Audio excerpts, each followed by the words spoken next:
आमाच्या विशेष बुलेटिनमध्ये आपलं स्वागत आहे. पाहूया विशेष बातमी. भाजपचे आमदार व माजी मंत्री सुधीर मुनगंटीवार यांनी विधिमंडळाच्या कामकाजादरम्यान राज्यपालांना विधेयकाची प्रत इंग्रजीत का आवश्यक आहे असा सवाल उपस्थित केला. मात्र संविधानातील नियमांनुसार इंग्रजी अनुवाद देणं बंधनकारक असल्याचं स्पष्ट करत विधानसभा अध्यक्ष राहुल नार्वेकर यांनी त्यांची मागणी फेटाळली. या मुद्द्यावर गुरुवारी विधानसभेत चांगलीच खडाजंगी झाली. मुनगंटीवार यांनी आईवडिलांची काळजी न घेणाऱ्या सरकारी कर्मचाऱ्यांच्या वेतनातून 20% रक्कम कपात करून ती थेट आईवडिलांच्या खात्यात जमा करण्यासंदर्भात खासगी विधेयक मांडले होते. मात्र या विधेयकाचा इंग्रजी अनुवाद सादर न केल्यामुळे ते कामकाजातून वगळण्याचा निर्णय घेण्यात आला. यावर आक्षेप घेत मुनगंटीवार यांनी ही जबाबदारी विधी व न्याय विभागाची असल्याचे सांगत इंग्रजी अनुवादाच्या कारणावरून विधेयक रोखणे योग्य नसल्याची टीका केली. राज्यपालांनी इंग्रजीचा आग्रह धरणेही अयोग्य असल्याचे ते म्हणाले. दरम्यान अध्यक्ष राहुल नार्वेकर यांनी स्पष्टीकरण देताना सांगितले की संविधानाच्या कलम 348(3) नुसार खासगी विधेयक सादर करताना त्याचा इंग्रजी अनुवाद देणे आवश्यक आहे. तसेच या विधेयकात वित्तीय तरतूद असल्यामुळे कलम 260 अन्वये राज्यपालांकडे इंग्रजी प्रत सादर करणे बंधनकारक आहे.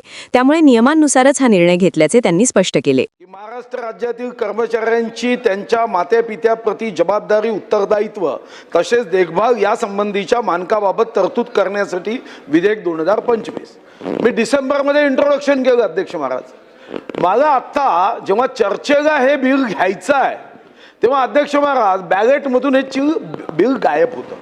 मी प्रश्न केला की माझं बिल गायब का आहे, तर राज्यपाल महोदयांना इंग्रजीमध्ये या बिलाची प्रत दिली नाही म्हणून बॅलेटमध्ये हे बिल येऊ शकत नाही.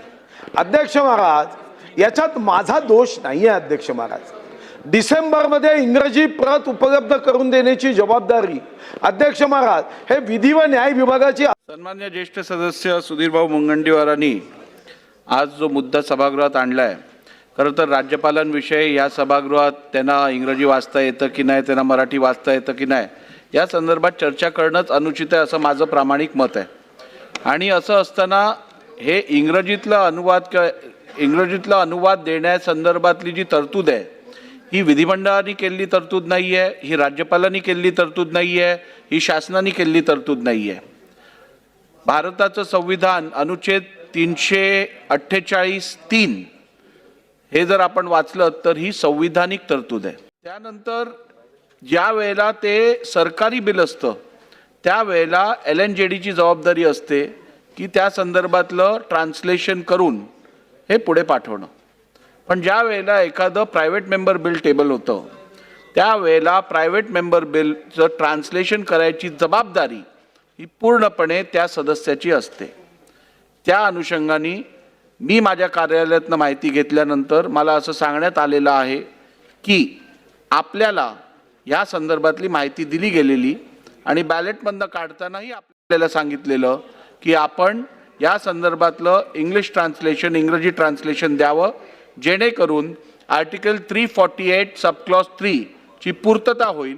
त्यामुळे मला वाटतं जर का हे प्रायव्हेट मेंबर बिल आपल्याला चर्चेसाठी घ्यायचं असेल, कन्सिडरेशनसाठी घ्यायचं असेल तर आपण लवकरात लवकर संविधानातील अनुच्छेद 348(3) च्या अनुषंगाने ट्रान्सलेशन जमा करावं म्हणजे मला हे बिल पुढे घेता येईल. चला एकच मिनिट अध्यक्ष महाराज, पण इतर बिल जे तुम्ही घेतले त्याचं मी इंग्रजी ट्रान्सलेशन कधीच दिलं नाही.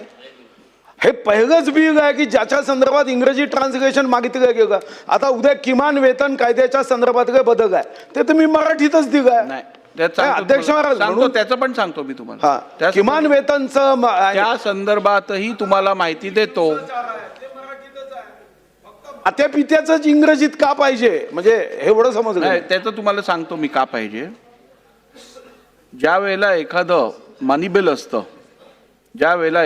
बिल असतं किंवा फायनान्शियल बिझनेस रिलेटेड बिल असतं त्यावेळेला त्याला गव्हर्नर्स असेंट लागतं.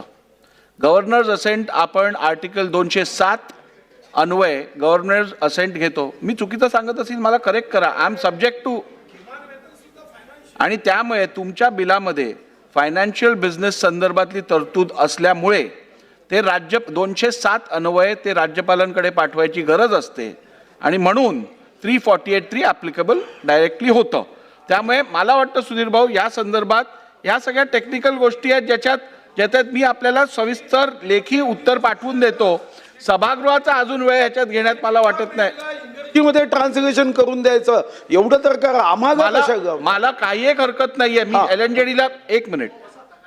पहिली गोष्ट म्हणजे ज्या वेळेला एखादं प्रायव्हेट मेंबर बिल असतं, प्रायव्हेट मेंबर बिलचा अर्थ काय की तुम्हाला तुमचं म्हणणं, तुम्हाला कायदा कसा असावा हे सांगायचं असतं. उद्या जर मी LNJDला दिलं आणि LNJDने ट्रान्सलेशनमध्ये जर का तुम्हाला जे सांगायचंय तसं न सांगता वेगळं काही त्याच्यात दिलं तर परत तुमची हरकत असणार. त्यामुळे यात सर्वात उचित हेच असेल की ज्याचं प्रायव्हेट मेंबर बिल असेल त्यांनी इंग्लिश अनुवाद द्यावा. आमा चॅनलला लाईक करा, बातमीला शेअर करा, सबस्क्राईब फॉलो करायला विसरू नका.